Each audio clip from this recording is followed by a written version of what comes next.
Представници на подмладоците на три политички партии, меѓу кои Социјалдемократскиот сојуз, Либерално-демократската партија и ГРОМ, ги презентираа своите политички програми кои се однесуваат на потребите на младите во земјава. Младите од Велес беа дел од кампањата Младински изборни муабети.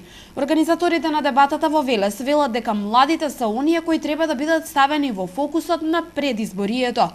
Сакаме да ги ставиме младите баш во фокусот на предизборието за сите политички партии и целата општествена јавност да даде поголемо значење на младинските политики, на младинските прашања и на она што им е потребно на самите млади.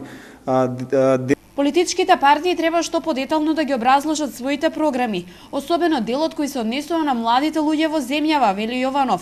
Овие настани овозможуваат и самите млади луѓе да ги презентираат своите идеи, мислења и ставови пред политичките гарнитури. Затоа истите во предстојниот период ќе се реализираат во поголемиот дел градови во земјава. Во 10 различни града, следниот град е Кавадарци, потоа одиме во Битола, па во Струга, па во Гостивар, па во Тетово, па во Штип, па во Струмица, за на крај во Скопје да го одржиме финалниот настан, каде што сите подмладоци ќе бидат на едно место и ќе можат да дискутираат и да дебатираат за младите.